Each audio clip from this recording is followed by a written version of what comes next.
बहुत अच्छा ड्राइवर हूँ। तैयार करवाया है, बिल्कुल उसी तरह जैसे तुमने किया था। जब वक्त आएगा ट्रक खुद पलट जाएगा और हम दोनों मर जाएंगे। ये अब भी क्यों बता रहे हो?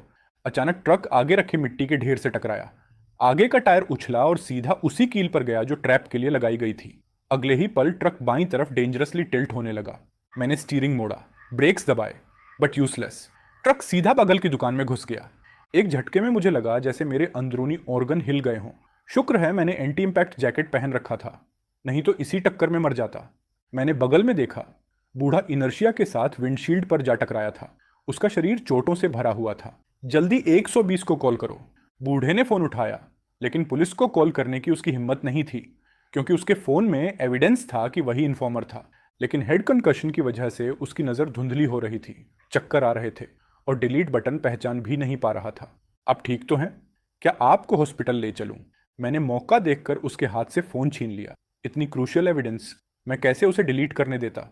अचानक मेरे चारों तरफ भागते भागते कदमों की आवाज गूंजी। गांव वाले हर कोई अपनी बैम्बू टोकरी लेकर जमीन पर रेंग रहे पलपौस के लिए एक दूसरे से दीवानों की तरह लड़ने लगे। यह देखकर मैंने पूरी ताकत से चिल्लाया, प्लीज पुलिस को बुलाओ, नहीं तो ये बुजुर्ग आदमी तो। एक बूढ़ी औरत ने मुझे बीच में ही काट दिया, और हम तुम्हारे लिए पुलिस क्यों बुलाएं? मेरे बूढ़े ने कह दिया है ये पलपोस हाई सोसाइटी का रॉयल खाना है, बड़े टेस्टी होते हैं। इस बार तो मैं कुछ घर ले जाकर जरूर ट्राई करूंगी। प्लीज कोई तो पुलिस बुलाओ, हमें बचाओ। हम बूढ़ियाओं इन फोन वोन को चलाना नहीं जानती। अगर निकाल सकता है तो खुद ही निकल जा। वाह क्या बात है, आज हम भी शहर वालों का खाना चखेंगे। इस बार अमीर बनेंगे, इन्हें मोडू की हाई प्राइस पर बेच देंगे, फिर एक और छोटा सा घर बना लेंगे। इन लोगों को एब्सोल्युटली फर्क नहीं पड़ रहा था कि हम बाहर वालों की जान जा रही है या बच रही है, लेकिन उन्हें यह नहीं पता था कि मैं अकेला नहीं था। उसका आदमी भी उसी ट्रक में फंसा हुआ था। कुछ देर बाद और भी ज्यादा गांव वाले इकट्ठा होने लगे, हर किसी के हाथ में एक बड़ा सा बोरा। पलक झपकते ही उन्होंने पूरा पल्पो कार्गो लूट लिया। इनको हाथ मत लगाओ, ये पल्पोस बेहद जहरीले हैं। गलत तरीके से प्रिपेयर किए तो इंसान को मार सकते हैं। हमें तो यही मिलना चाहिए था। सन साहब ने तो पहले ही बता दिया ये कितने अच्छे हैं। ये बूढ़ा कभी साशिमी नहीं खा पाया, अब भी खा लेंगे। हटना, हम नहीं मानते कि ये जहरीले हैं। मैं अभी बोल ही रहा था कि अचानक एक और बड़ा ट्रक गांव के एंट्री गेट पर दिखा। उसने भी वही आयरन क्लाव पर चढ़कर पलटी खा ली और उसमें से सफेद लिकर पूरा जमीन पर फैल गया। गांव वाले ये देखते ही फिर से अपनी टोकरी लेकर टूट पड़े।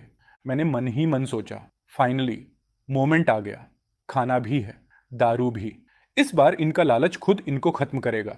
मैं जल्दी से ट्रक से उतरा और सबके सामने पैनिक में चिल्लाया, मत खाओ इसको, ये ब्लू रिंग्ड ऑक्टोपस है, लेथली पॉइजनस। प्लीज सब वापस कर दो। एक आदमी बोला, तू बस डर रहा है कि हम सब खा जाएंगे और तेरे पास देने के लिए कुछ नहीं बचेगा, इसलिए तू रो रहा है। चल हट। मैं आगे बढ़ा और उसकी टोकरी से पल्पो छीनना चाहा, पर उसने मुझे धक्का मारकर जमीन पर गिरा दिया। अभी चोरी करेगा? क्या मैं यहां लेटकर चिल्लाऊं कि इसने मुझ पर हमला किया? कौन कहता है ये पल्पो पॉइजनस है? देख कितना डिलीशियस लग रहा है, शहर वाले इसलिए इसे खाते हैं। मैंने फिर चेतावनी दी, तुम लोग अल्कोहल मत पीना, ये ब्लू रिंग्ड पल्पो वैसे ही लीथल है। अल्कोहल डालोगे तो भगवान भी नहीं बचा पाएंगे। बुजुर्ग आदमी ठंडी हंसी हंसते हुए बोला, मैं इन दकियानूसी बातों पर भरोसा नहीं करता। उसने पल्पो और व्हाइट लिकर हाथ में उठाया। मुझे कोसने की जरूरत नहीं, मैं खाता हूं अभी, देख कि मुझे कुछ होता है या नहीं। उसने पल्पो मुंह में ठूंस लिया और तुरंत एक घूंट लेकर भी पी दी। हा, देखा, कुछ नहीं हुआ।